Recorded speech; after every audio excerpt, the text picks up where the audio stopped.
Welcome to Family Business Central's Be Your Best Generation 201. This is one of 6 webinars that we are recording and that we run on a regular basis for our clients and contacts across Australia and New Zealand and often further afield. The Be Your Best Generation is a webinar around effectively succession, but we're looking at it from a different perspective. For a lot of people, succession kicks up a lot of unhelpful thoughts or reactions or feelings, and often feels like it's a major obstacle to overcome. And it's not unusual for a lot of people to really want to shy away from it. In fact, if you have a family business, and if this family business is not for sale, you are effectively building a legacy. And if you're going to build a legacy, succession is part of this. However, we want to come at this from a slightly different way, and we want to talk about what it actually means to be your best generation, whether you are the senior generation or whether you are the next generation. And if the two of you can work well together, these two generations, all sorts of interesting things and good things can actually occur. So I welcome you to this webinar and hope that you find it enjoyable. So to be your best generation, if each generation is behaving appropriately and being their best, then in fact, this business of succession, legacy building, that sort of thing is actually quite smooth and quite predictable, which is exactly how we want it to be. We are constantly urging family businesses to be working on succession earlier rather than later.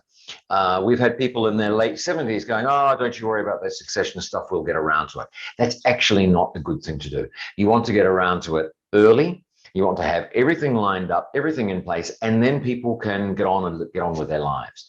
So this is around what it means to be your best generation as the senior generation and your best generation as the next generation. So before we dig too far in this, we know that there are 3 really critical elements to a family business and for a family business to grow and to flourish, both from the family perspective and from the business perspective. And also, if you think about it, if the family doesn't flourish, or if the family starts to become extremely dysfunctional, or relationships break down, in fact, that starts the end of the business. Either the business is to get sold, it goes out of business because the family can't run it or won't make decisions, or it starts to get broken up. So this element of these 3, honesty, transparency, and fairness, are utterly critical to your success. So let's have a quick look at this. Honesty is very important. And what we're really talking about is honest conversations, both within generations, within the family, and between generations. So it may be the next generation saying, putting their hand up and having a conversation around that they might want to have a leadership role, or they might not want to have a leadership role. And sometimes that is an important conversation to have.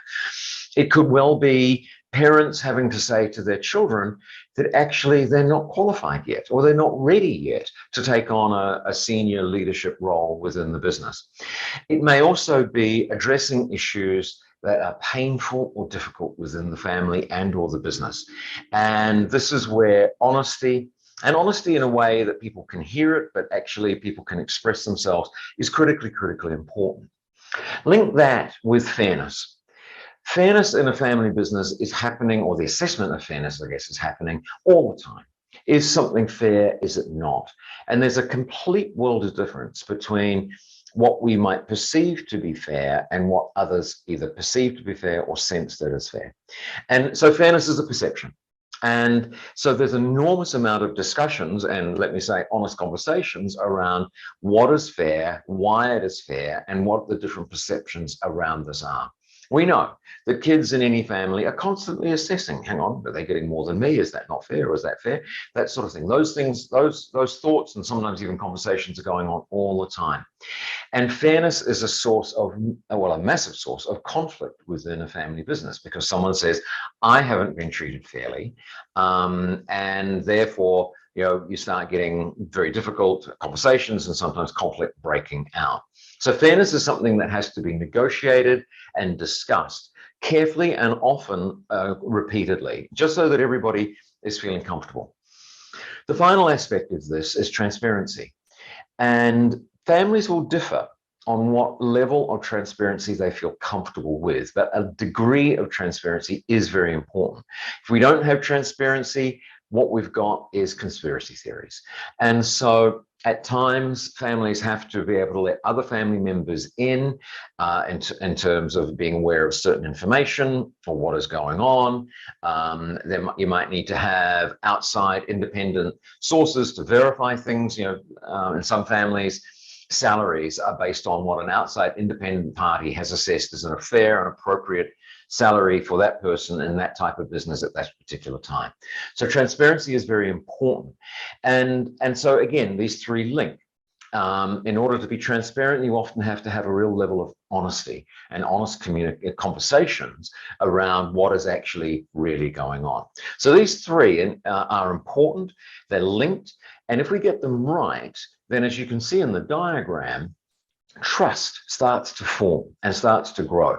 And trust is the bedrock for any family business. If there's trust there, then all sorts of things can be dealt with, all sorts of things can be done, and you've got a very good basis on which to move forward. If trust is not there, then people are starting to look at legal documents. They're starting to look at shareholders agreements. They're starting to think about, well, how much is my vote worth? That sort of thing. So you've moved from trust to how much power have I got? All right, and that's a worrying sign.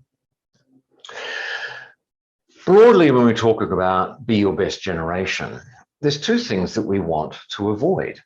We don't want the senior generation to feel like they're being put out to pasture. And this phrase was given to us at a workshop that we ran in 2021. And a father very, very passionately in the middle of a workshop said, "Don't put me out to pasture."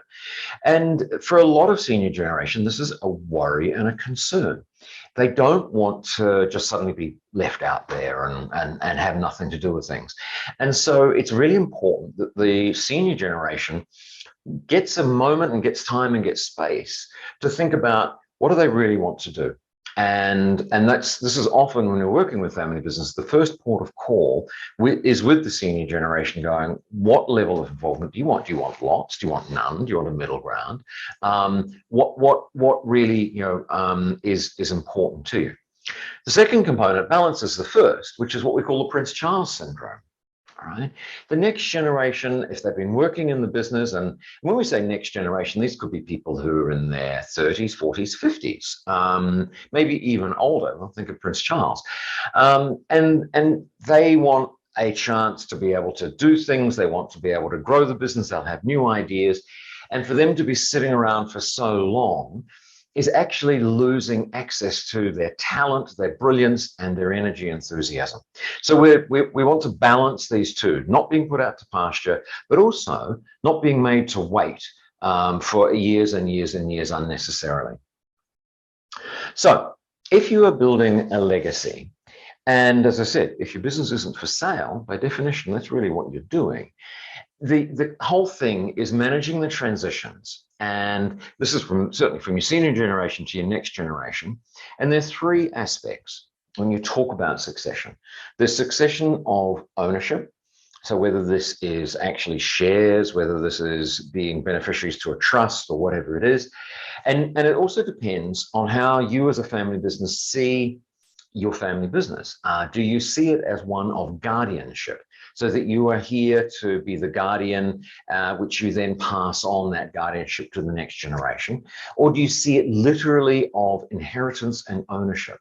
And if you're seeing it as inheritance and ownership, then you're seeing that your shares can be sold or can be bought or anything like that. So that, and you might, sell the business or you might sell a stake in the business, that sort of thing. Now, neither is right or wrong. They're just very different views, and you need to be clear in your family. Do we see ourselves as the guardians, or do we see ourselves as inheritors or owners of this business? So that's one thing that needs to be sorted out. Directorship, and this is the one that most people miss out. You look at a lot of the literature on succession, and directorship is not really talked about very much, but it is very important. When you've got family members who are directors and they start moving into that senior generation role, what is going to happen to their directorship when the number of families within a family business start growing? So you say you have 4 children and they're now in their 50s or 60s. So you've got 4 family lines that are starting to come down. Does each family line have a directorship, a place at the table at the board, or not? Because then you start to look at the qualifications of them. Are they up to spec? Do they have the knowledge, experience, that sort of thing?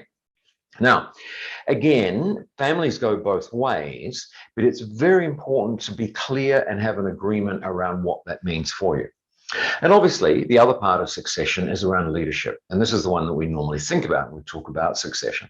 Who is ready, able, and prepared to run and lead this business? Now, some of the family businesses that we know and that are around are extremely complex businesses, hundreds and hundreds of millions of dollars worth of times. And so the skills that are required to lead these businesses are huge. It may well be, and it's completely within the realms of reality, that no one in the family is actually qualified to take over or lead the business. That's fine. It's not a problem. There's plenty of qualified people out there. But it's, again, the family having that discussion and talking about that. So if this is going to work, if the succession is going to be smooth, and so that people can, relax and when the time comes, things start moving through, it actually requires both generations to be their best. So let's have a look at what this means. Ideal senior generation. Now, probably no such thing as the ideal, but this is some of the things to be thinking about. For a good senior generation, you have passions and hobbies outside of the business. So for me, I am very lucky. I am an avid sailor, and I spend as much time as I can when I'm sailing and I'm at sea. And for me, it is just this massive passion and hobby. And so when I'm not working, I go sailing, right? And in fact, if I can reduce the level of work, the more sailing I will do. For a lot of people, they don't have that. And so the reality is that work has become that. And particularly if you've started a business, you've founded it, you've dragged it into existence, you've had the sleepless nights, you've taken the risks, you've managed the finances, all of that sort of thing. The business is your love and passion. Farmers, for example, are absolutely caught in this paradox. The problem is if you don't have something that's outside of the business that you love doing, when you're no longer as involved in the business or at all involved in the business, what on earth do you do? What's your reason for getting up in the morning? And you've got to have that reason. So an ideal senior generation has lots of things that they love doing, not just that they like doing, but they love doing. Ideal senior generation, you want to build a legacy that's fair and builds a positive family culture. Fairness, again, as I talked earlier, is really important here. A lot of senior generation, not a lot of senior, but some senior generation people think that trying to control everything is the way to go. We know from experience that if you try and control everything, it inevitably will end in disaster. It does not work. So that ability to think about fairness, conversations, and transparency is really important here if you want to build a good, sustainable family legacy. Okay. Equally, and this goes probably back to the first point, ideal senior generation don't have their entire identity tied up in the business or the farm. You may have some, right? We know some wonderful senior generation people in their 80s who are really the patriarch or matriarch of the business. They have very little to do with the day-to-day running of it, but they might attend functions, they might wave the flag in certain ways, and that is wonderful. That's absolutely brilliant. But if your whole identity is tied into this and nothing else, then it can create some problems. Obviously, you need to have your financials sorted out and feeling secure. We know of a family that managed to get a whole lot of financial stuff in place just before the pandemic hit. The pandemic hit, that business has had a number of challenges, but for the senior generation, they know they're okay, and that has been an enormous gift for them. Be clear about what your level of involvement is in the business, right?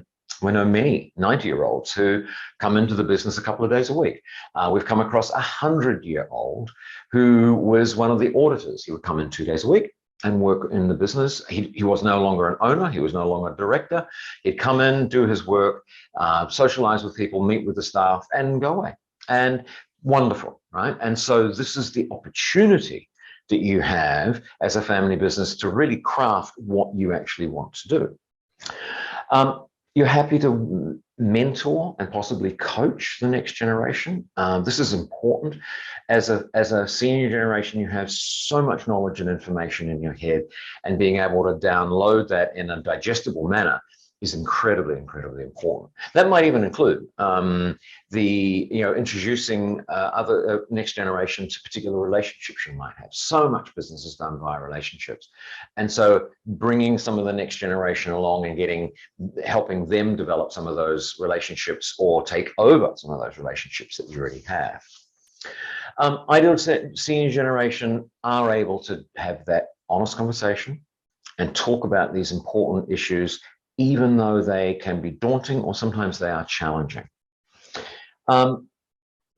You judge the next generation not on who's the oldest or who's your favorite, but for coming to work in the business, you judge them on merit. And this is a tricky one. This is where you are separating out your role as, say, a parent and to your role as a business owner and director and shareholder. And we are very clear. Next generation has to be judged on merit. I don't care whether they're male, female, young, old, or anything else. They've got the skills and the ability and the knowledge. That is what you judge whether or not they should be coming into the business. And equally, you judge or value your children because they're your children, not because whether they work in the business or not. And this. And often this is a misinterpretation by some kids. We do see this, that because they don't work in the business, they're not valued as much as their siblings who are working in the business. And this is something, again, just to be aware of in the family. Ideal next generation. Again, no such thing in real life, but these are some of the things that we need to be thinking about. Do you want to come in and work in the business or not? For the younger next generation, say in their 20s, they may not know. And that's fine. But as long as they know, if they do want to, what the pathway is, and I'll talk more about that a bit later on. But equally that, they can start making a choice. We know one European family business that said, if you're not in the business by 32, you're not in the business ever. All right. I don't quite know why they did that, but that was one of their rules. But, eventually at some point, you need to make a decision. Do I want to be involved or do I not? Be judged on merit. Just because you're the oldest sibling doesn't mean a damn thing. Do you have the skills and knowledge to do the role? Be clear that being a family member is very different from also being a person who works in the business, right? So your family and then your business. Be willing to learn from the senior generation. There's an interesting mix of skills and knowledge when senior generation starts talking to the next generation, because the senior generation has just years of knowledge and experience, often really hard-won experience and knowledge. The next generation often has lots of ideas and lots of new ways of thinking about things. They're much more up on technology and possibilities. They'll talk blockchain till the cows come home, sort of thing, right? Now, actually, you combine all that, and that's a very, very rounded set of information and skills. One generation doesn't have it all, but if they can combine and start both respecting what each brings to the table and learning from it, that is phenomenal. And that's one of the really lovely things that family businesses can do. Equally, for the next generation, it's being prepared to have the honest conversations, particularly around the ownership, directorship, leadership, in terms of whether they are skilled or not, and if they're not, what they might have to do, whether it's formal education or experience or something like that. So these honest conversations at times aren't easy. However, as I said earlier, it all starts with the senior generation. So make sure you are financially secure. Be clear about, and we've put the word exciting in there. We actually want this next stage to be interesting, to be exciting, to be seen as something that's worth moving towards rather than being pushed towards, right? So work out, what's the passion? So for me, great. If I can go sailing for a year, thank you very much. I am there. Not yet, but in 5 or 10 years, probably. So, what are they for you? All right. What type of role do you want in the business? As a senior generation, frankly, you've earned the right to pick and choose exactly what the hell you want to do. So what is that? Is that not at all? Is that absolutely cherry picking just the really wonderful things that you enjoy and are very good at? We've got one senior generation member who is a developer, and for his business, his thing is driving around the countryside, staying in lovely hotels with his wife, staying at their farm, the rural farm, and going and visiting sites that he thinks will be a good possibility to develop. He loves it. He probably works 2 days a week, and he has a brilliant time, and he is significantly adding to the business. So what's yours? What do you want to do? How do you mentor and coach? And it's not yelling at them. It's not telling them. Coaching is a really important skill. And so, maybe you might need to get some tips and techniques around how to actually mentor and coach the next generation without yelling at them. As I mentioned earlier, introducing and passing on business relationships. Probably a lot of this is talking about what's the space that you provide for the next generation. Is there enough space for them to start spreading their wings? Not enough for them to completely wreck the joint, but to actually start trying things, so they can learn and develop as they go. And part of that is, when do you start feeling like you could actually pass on more responsibility? This is always a judgment call, because it's assessing whether the next generation is ready to take that next step. Now, it's always a risk, right? We've got to make sure that they are ready. If we push them into something too soon, it can be a disaster. But if we make them wait too long, then they lose interest and maybe go somewhere else. So that's a very important both discussion and judgment call. For the next generation, how do you get up to speed? What technical skills, what formal qualifications, what knowledge? Do you need to go and work somewhere for 5 or 10 years, somewhere else, and bring that knowledge and experience back to the family business? We know a number of family businesses who have done that and found it incredibly valuable. What relationships do you need to build? That sort of thing. How do you demonstrate this?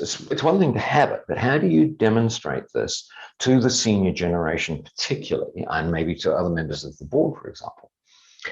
How do you communicate your expectations to the rest of the family? Again, this is part of that fairness thing that should be part of the family council. I'm assuming you've all got family councils, of course, and a conversation and a process that the family council has done through the family charter around how someone in the next generation puts the hand up or indicates that they would like to, make a bid for a leadership role or something like that.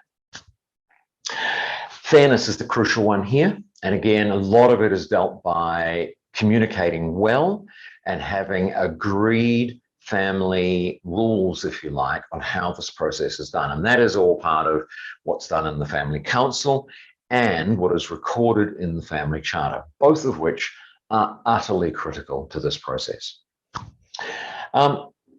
You need to be able to have a discussion, and this might be with your siblings, it might be with your cousins, right? It might be around who from the outside, non-family, is going to be the best person to take on that leadership role. And that can also be quite a challenging one. So you can see when we're talking here, both from both generations, when we look at the succession of ownership, directorship, leadership, it's a balancing act, right? Because we're balancing on the issues of fairness, the issues of keeping things as transparent as we can. We don't want side deals done. That will just drives everybody completely bonkers. And if you like, the tool of honest communication to be able to get these ideas out and start having these discussions. So you are constantly on this fulcrum of balancing and juggling, and overall you're managing the expectations both within the immediate family but also in the wider family. So things like a well-functioning family council and a well and accepted family charter all help with this, because a lot of the rules for how you go about doing this should in fact be embedded in the family charter and adhered to via the family council. So overall, we're talking about clarity of expectations between the two generations, being able to have the conversations, and for both sides to be honest and go, this is actually what I want. This is maybe what I expect. This is what the business needs. There's a lot of lenses here to be really looking at and thinking about. And we've picked out 4. Firstly, what does the family need? All right, and what are the family's wishes? So the family, whether this is the family council, and sometimes it's wider than the family council, maybe the family forum, but what are the requirements for the family and what are the wishes of the family? Then we've equally got, what are the needs and requirements of the business? Are there particular challenges in the business? What does it need to grow, to thrive? Does it need to adapt in some particular way? Does it need certain types of leadership or injections of ideas that are required? So you've got the family needs, you've then got the business needs. You've then got, well, okay, what about the needs of the next generation? And how do they see that? And effectively, the question is, who is qualified? And of course, your senior generation, in terms of what do they want? So these 4 lenses, the family, the business, the next generation, the senior generation, they're 4 different ways of looking at the situation, and they need to be taken into consideration. So it's quite a juggle of perspectives, but it's very useful to actually start with each one and just work on each one for a while. And then as you have a meeting and a discussion around these, things start to become much clearer and it becomes sort of fairly obvious what you actually need to do when you're going forward. So question is often around timing, and how do we do this? So at what point does the next generation come in with a genuine leadership role? They might be working in slightly more junior roles, or they might be in a senior role, but actually we all know that it's mum or dad who's really calling the shots. At what point do they have a real, genuine leadership role where they are held accountable to decisions that they make and things that they do? When do they start attending board meetings? We know for some families, as part of the overall next generation development, regardless whether they want to be leaders or not, they come in fairly young and start observing board meetings. Now, they've got to be extremely respectful around confidentiality and all that sort of thing, but it gives them an amazing view of what's really going on with this business. So when do you start? When do they start, attending either as observers, or do they then start becoming directors? When do they start attending senior management meetings? Again, we do this with some families where the entire next generation, again, regardless of whether they want to work in the business or not, may come in and sit in and watch some of the senior management meetings. Again, this gives them an enormous insight to actually what's going on in the business and the complexities and so on that is the reality of these businesses. Timing of ownership. Now, if you are saying, for a lot of businesses, where you've got everything tied up in trusts and so on, they might be testamentary trusts which come into existence on the point of someone's death, or they might be just trusts that pass on to the next person again on their passing. That's relatively straightforward. So that's really part of your estate planning. And again, we just need to know what that is. Probably the most open family council meeting I've ever seen is sitting in this family council meeting, and the parents put their wills on the table and circulated them so that the entire members of the family council, remember family council, not family forum, was able to see what was said in their wills. Now, in terms of transparency, that was extraordinary. Now, not all family businesses are prepared to do that, but that was, I mean, I think it just removed all worries about, succession, because it was just there, it was clean, and it was very upfront. For some, if they're passing on shares, you might want to pass some shares before you pass, so that, well, in fact, maybe the whole lot. A 100-year-old had done exactly that. He had no ownership in the business, wasn't a director, had none of those responsibilities. For others, we've got a family where they're passing on 20% of their shares to the next generation, so that shareholder meetings become very real, and they get a sense of what it really means to be shareholders in this business. A very important point to be discussed and thinking about. So, part of estate planning, do they take a percentage of shares? Do you start shareholder meetings, etc.? Merit, we've talked a lot about merit here. So you need to be thinking, when we're looking at what does merit mean, what are the current and future business needs? All right? Businesses evolve and grow, and they usually invariably get more and more complex. So what might be viable today and seen as appropriate skills in 10 years' time may be completely different. We know some family businesses that will be doubling in 10 years' time. And so you need to be thinking, what are the future needs of this business here? What knowledge, and again, because of the business is growing, and what skills and knowledge are required if you're going to be on the board? And how do you assess this? Just someone saying, well, no, I've got it, don't worry, trust me, is probably not enough.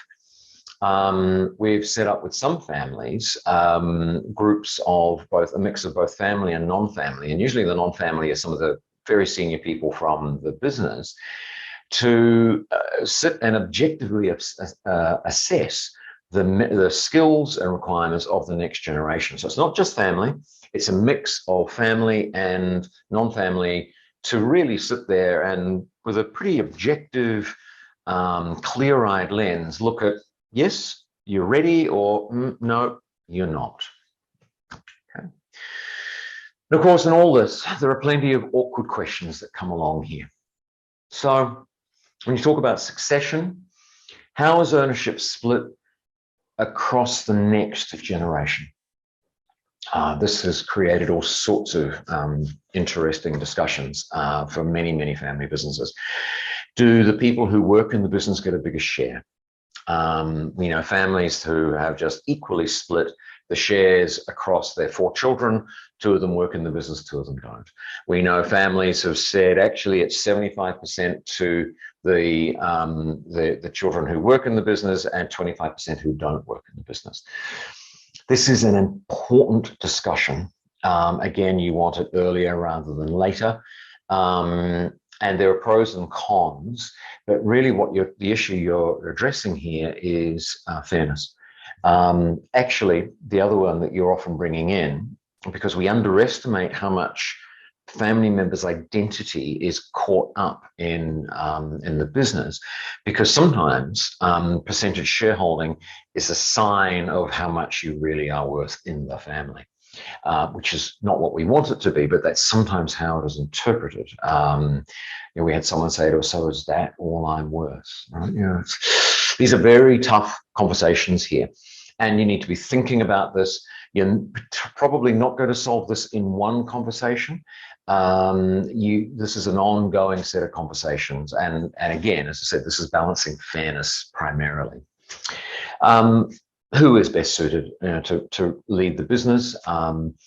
we're finding more and more women, actually, frankly, are the ones who really should be running this business. And there are some wonderful examples in family business where this has occurred. Equally, I have to admit, there's some terrible examples where the women have been completely screwed over, particularly around ownership. But anyway, hopefully that is more of a thing in the past. Are you going to go co-leadership?